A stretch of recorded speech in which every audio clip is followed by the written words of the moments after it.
Welcome back to the Penn State Blitz here on Penn Live. A lot to get to coming off Media Day in State College. We're going to talk about Micah Parsons' new role, the quarterback battle, the defensive ends. Greg Pickle's going to have a recruiting update for us. And as always, we're going to have the Penn State Mailbag.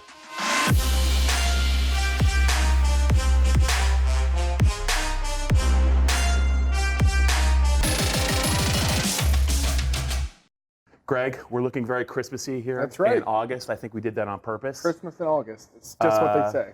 Enjoyable day for you in State College on Saturday. There was a lot going on. Yes. Lots of coordinators to talk to. Lots of players to talk to. Joe Hermit worked for about 55 hours putting together photo galleries. I'm not sure if he's recovered yet.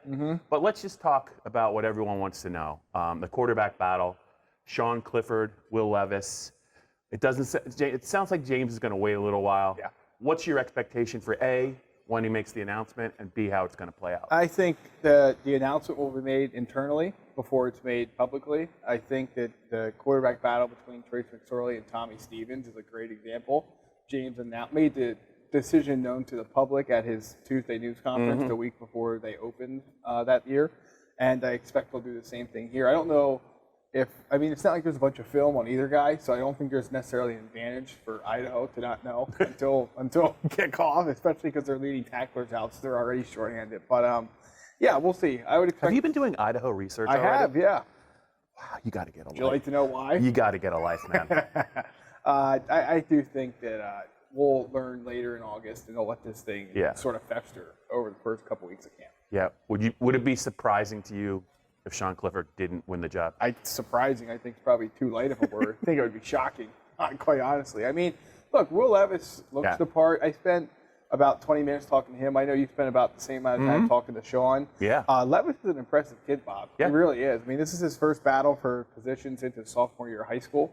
So he's sort of getting his feet wet again with that whole idea of needing to beat another guy out, because he was the man after that in high school. Yeah. Obviously, he wasn't going to be the starting quarterback last year when he got to campus. So he's an impressive kid, and Penn State's in good shape here. Whichever one of these guys wins, I think it's in good shape. Yep. Again, I think if you go back and look at the videos you and Dave did in 2015, we probably would have been talking a lot about, 2016, we were talking a lot about Trace being the de facto leader in the clubhouse, even if there was a competition. I think it's the same circumstances here. Yeah.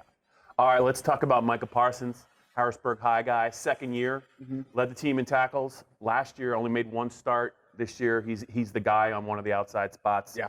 Should have a big year. When he was at Harrisburg, though, Greg, played a lot of different positions, also returned kicks. I think you know where I'm going with this. Yeah. There's a lot of buzz about maybe him doing a little kick return work for Penn State. I think KJ Hamler would be the number one option. Right. But I think they're talking about deploying him deep as well.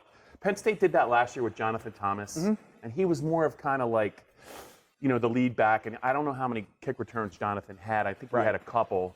But your thoughts on Micah taking that role and maybe how this might pan out. Yeah, I mean, obviously he's a guy they want to get on the field in any way that they can get him out there. And I think one thing I thought from Joe Lorig that was interesting over the weekend was he said that he's really going to watch the snap counts for guys. Yeah. Well, Micah is going to get a ton of snaps on. Now, KJ is going to get a similar amount on offense, but it just makes you wonder if he might not, maybe every now and then, I don't want to call it a wrinkle, but maybe late in the game, if you think you need some pop or something, you put him out there. I'd be hard-pressed to think he'll be out there every single kickoff. I guess we'll have to wait and see. The one thing I wish I had asked Joe Lorig is, for his philosophy on this whole, if you fair catch it anywhere inside the 25 touchback. We know what they did last year, which is they hardly ever did that. Will that change this year? Does Joe Lorig have a different philosophy? I don't know the answer to that. We'll have to find out when he's available later on in camp. But, Bob, I'd be shocked if Mike is out there for every single kickoff this season. Sure. Let's move along to the defensive side. Yeah. Those defensive ends sure look good, in pads. They got a lot of them. And James Franklin kind of went out of his way during his media session to mention the name Shane Simmons. Yeah. So we've heard a lot about Ettore Gross-Matos. We're hearing a lot about Jason Alway. They like their Shakatoni. Yep. But Shane Simmons has kind of got lost in the wash. He was a heralded recruit, I think in 2016. Never been healthy. If you look at him, though, he looks like he doesn't look like a college player. Right. He looks like an NFL player.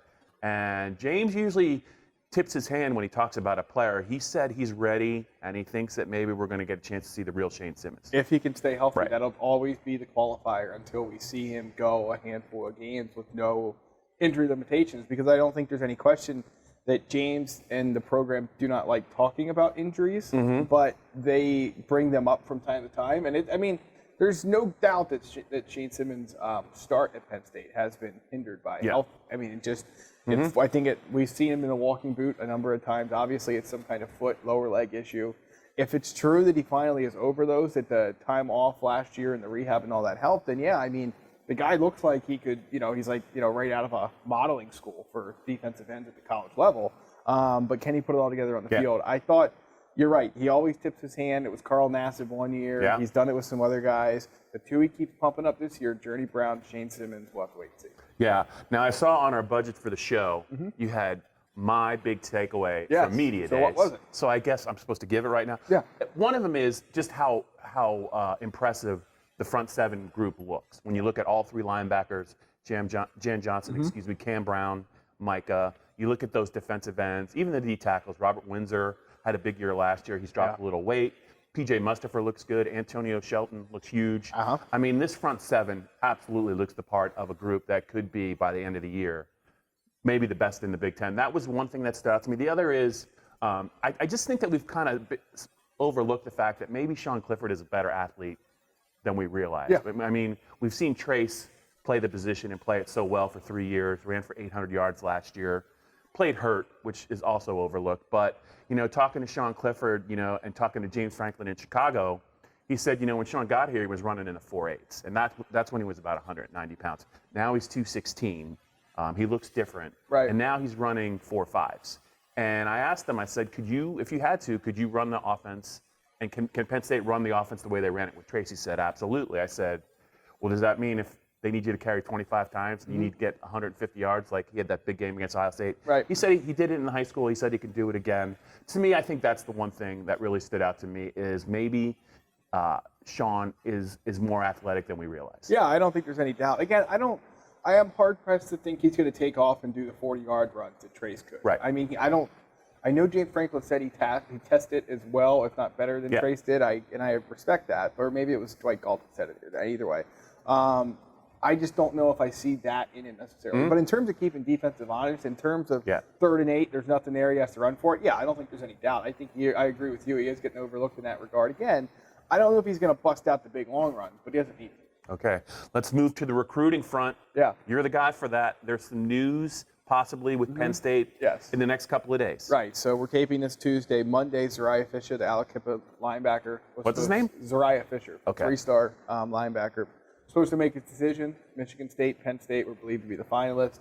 He announced late Sunday night that he was postponing that because he wanted to take some more time to feel out the process, see some things. It's great news for the Lions because I think he might have been East Lansing bound had he decided yesterday, because he made an official visit to see Mark Antonio's team, has not made an official visit to Penn State yet. So I think that was good news for James Franklin's program. Then later this week, on Friday, Caziah Holmes, the 4-star running back from Cocoa, Florida, announces a lot of Southern schools in the mix for him. Penn State, I think, should feel comfortable about possibly landing him, though. It's J1 Sider's bread and butter, running back in the Sunshine State. The kid's been to campus a couple of times, including this summer. I'd be surprised if they didn't land his commitment and eventually sign him in December or during the early signing period. Sounds good. I think it's time for the mailbag. What do you have? All right, first, you had a good day yesterday with the racetrack in Canada, but I want to change your focus with the Canadian idea. I left Media Day on Saturday more confused than ever about who Penn State's other starting safety would be. At one point, I thought for sure. You see where I was going with that? We have Jonathan Sutherland, who, of course, played in Canada, Lamont Wade, and Jaquan Brisker. Coming out of spring, I think we're on the same page that Lamont Wade seemed like the guy. Bob, after talking to some of those guys, spending some time around Tim Banks, Terry Smith, listening to Brent Pry talk, I have absolutely no idea at this point. What are your thoughts? Do you have a better read on it than I do? I would just say that when we saw them play last year, it was pretty clear to me that they really liked Jonathan Sutherland. I think he made a spot start. I don't know if it was at Indiana or someplace. I thought he played well. Yeah. They've talked about what a hitter he is, what a physical presence that he is. And then we get to this offseason. Lamont Wade nearly leaves. Right. He comes back. He began his career as a corner. And every time we looked on the field in the spring, he was running with the ones. Brent Pry said he's never been better. He's playing his best football at Penn State. He's also physical. The perception of Lamont Wade is that maybe he's undersized. He's really not. He's not a tall player, but he's pretty powerfully built. Right. And he's not afraid to put his nose in there. But that is the mystery position to me, that and right guard. Right. Whether it's going to be Miranda or C.J. Thorpe. It just depends on what day you get these guys. Right. One day they're talking about Sutherland. The next day they're talking about Lamont Wade. I think they're both going to play a lot. I really do, and I don't think they're trying to. I don't think there's any mystery here. I just think they like both kids. Yeah, I think that it's going to pay off for the Penn State defense if they split the snaps 50-50. Yeah. But you are right. It's really hard to read the tea leaves on the safety position.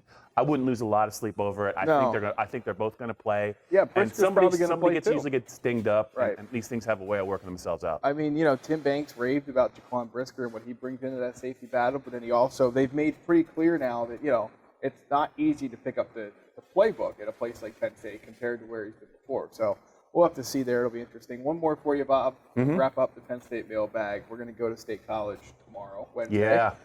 John Reed, I believe, is available. Terry Smith is available. James Franklin Nick Bowers is available. Nick Bowers is available. And that is what I was getting to. Are you buying the Nick Bowers hype? Because James Franklin is pumping him up almost as much, if not more, than Lamont Wade, Shane Simmons and Journey Brown. Yeah, I think that's a good parallel. I think that Shane Simmons and Nick Bowers are kind of, they're not necessarily the same story, but they both really, they were talked about early in their careers, and then they've just had injuries. Yeah. They just haven't either been limited in spring, limited in August camp, and it set them back. Nick Bowers played well, I think, during the last month of the season. And again, James doesn't usually go out of his way to talk about people. He mentioned him specifically, said something about Steven Gonzalez as well. I think if Nick Bowers is healthy, I think he's going to play a lot, and I think a 2 tight end look is going to be maybe something that you're going to see a little bit. Penn State can do maybe in short yardage instead of having 3 wide receivers on the field. 2 260-pound tight ends could play, and they both can catch the ball.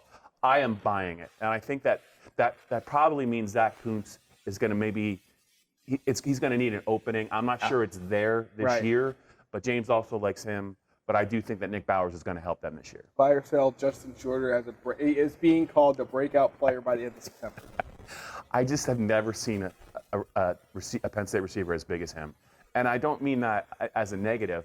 He gained more weight. Did you notice he's now 235? Yep. That's, Mike Gesicki at tight end was 225 when he got to Penn State.